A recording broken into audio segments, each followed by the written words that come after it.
ಎಲ್ಲರಿಗೂ ನಮಸ್ತೆ. ಇವತ್ತು ನಾನು ಬೆಳಗಿನ ತಿಂಡಿಗೆ ಉದ್ದು ಮೈದಾ ಹಾಕಿ ದೋಸೆ ಮತ್ತು ಕೆಂಪು ಗಟ್ಟಿ ಚಟ್ನಿ ಮಾಡಿದ್ದೇನೆ.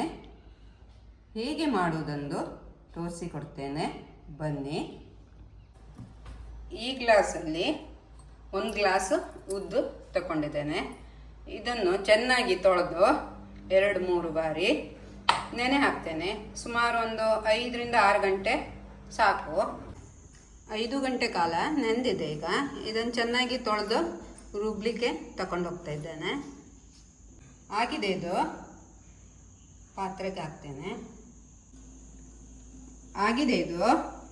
ಬೆಳಿಗ್ಗೆ ನಾನು ಮೈದಾ ಹಿಟ್ಟನ್ನು ಸೇರಿಸ್ತೇನೆ.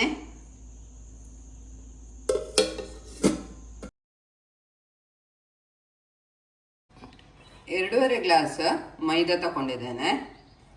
ಇದು ಸ್ವಲ್ಪ ನೀರು ಹಾಕಿ ಗಂಟಿಲ್ಲದಂತೆ ಕಲಿಸ್ಕೊಳ್ಬೇಕು.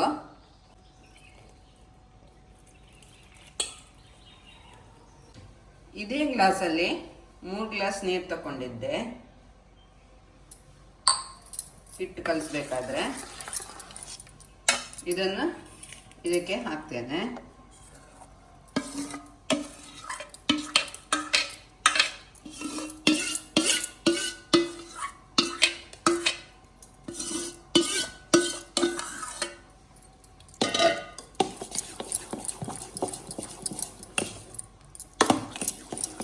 ರುಚಿಗೆ ತಕ್ಕಷ್ಟು ಉಪ್ಪು ಸೇರಿಸ್ತಾ ಇದ್ದೇನೆ.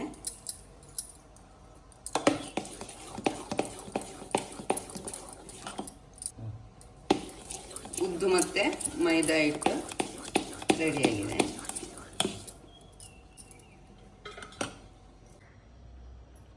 ಸ್ವಲ್ಪ ತೆಂಗಿನೆಣ್ಣೆ ಹಾಕ್ತಾ ಇದ್ದೇನೆ.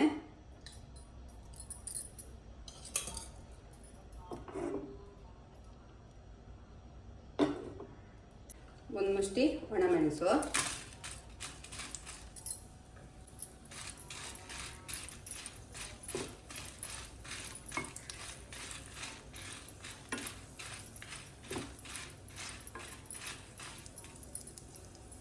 ಬೆಳ್ಳುಳ್ಳಿ ಇಷ್ಟು ತಗೊಂಡಿದ್ದೇನೆ.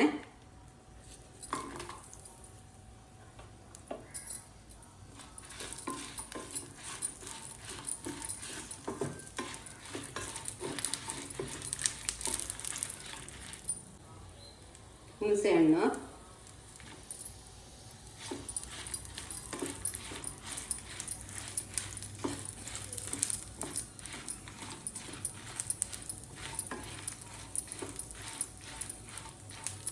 ಉಪ್ಪು ರುಚಿಗೆ ತಕ್ಕಷ್ಟು,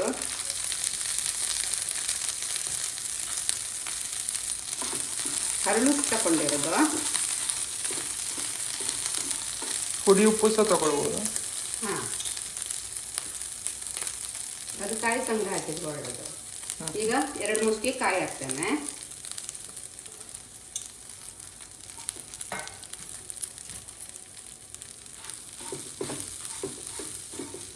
ಈ ಚಟ್ನಿ ಗಂಜಿ ಜೊತೆ ಸಹ ತಿನ್ಲಿಕ್ಕೆ ಚೆನ್ನಾಗಿರ್ತದೆ. ತುಂಬ ಚೆನ್ನಾಗಾಗ್ತದೆ.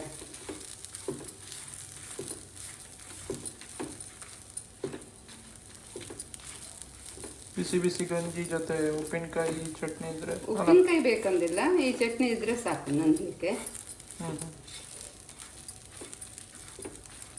ಜಾಸ್ತಿನೂ ಸೇರ್ಕೊಡು. ಕೊತ್ತಂಬರಿ ಸೊಪ್ಪು ಇಷ್ಟು ತಗೊಂಡಿದ್ದೇನೆ. ಇದನ್ನು ಕ್ಲೀನ್ ಮಾಡಿ ತೊಳೆದು ತಂಪು ಜಾಗದಲ್ಲಿ ಒಣಸಿಟ್ಟಿದ್ದೆ. ಈಗ ಹುರಿಲಿಕ್ಕೆ ಹಾಕ್ತೇನೆ.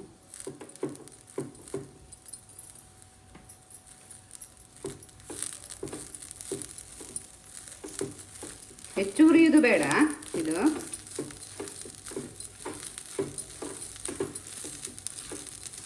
ದಂಟು ಇದ್ರೂ ದಂಟು ಬೇಕು.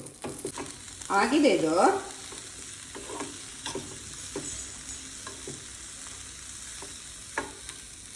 ತಂಪಾಗಲಿ ಬಂದ್ ಮಾಡ್ತೇನೆ.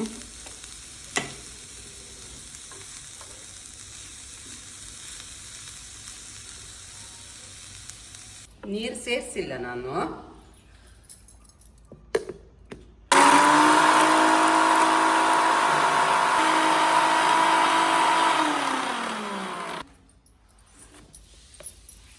ಸ್ವಲ್ಪ ನೀರು ಸೇರಿಸ್ತೇನೆ.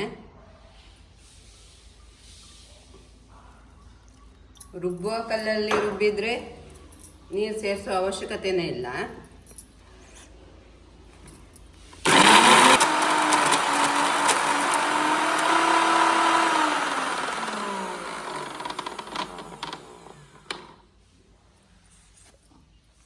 ಆಗಿದೆ, ಇದು ಗಟ್ಟಿ ಚಟ್ನಿ ರೆಡಿಯಾಗಿದೆ. ಸ್ವಲ್ಪ ಎಣ್ಣೆ ಹಾಕ್ತೀನಿ.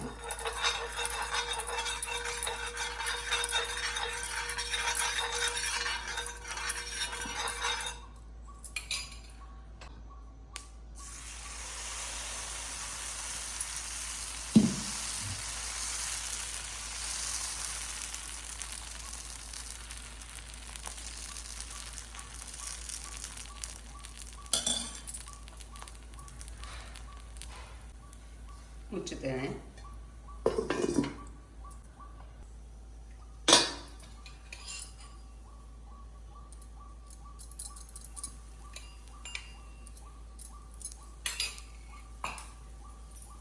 ನನ್ನಣ್ಣನಿಗೆ ಪ್ರತಿ ಗುರುವಾರ ಸಂಜೆ ಉದ್ದು ಮೈದಾ ದೋಸೆ ಆಗಲೇಬೇಕು. ಸುಮಾರು 45 ವರ್ಷ ಆಯಿತು ಅವನು ತಿನ್ನಲಿಕ್ಕೆ ಶುರು ಮಾಡಿ, ಪ್ರತಿ ಗುರುವಾರ.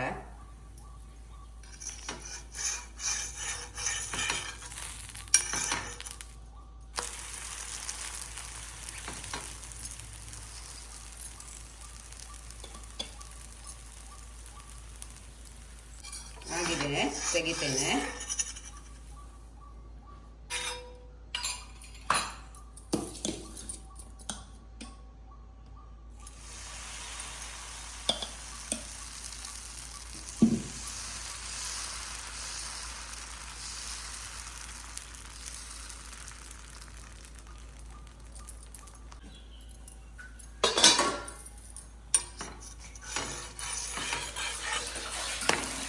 ಇದು ದೋಸೆ ಮಾಡಿ ಇಡಬಾರ್ದು, ಬಿಸಿ ಬಿಸಿ ಮಾಡಿ ತಿನ್ನಬೇಕು. ಇಲ್ಲದಿದ್ರೆ ನಾರ್ ಥರ ಆಗ್ತದೆ, ತಂಪಗಾದಾಗ ತಿನ್ನಲಿಕ್ಕೆ ರುಚಿ ಆಗುದಿಲ್ಲ.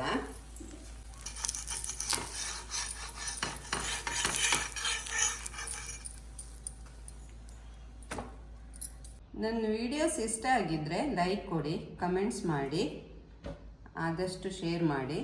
ಸಬ್ಸ್ಕ್ರೈಬ್ ಆಗದಿದ್ದವರು ಸಬ್ಸ್ಕ್ರೈಬ್ ಆಗಿ.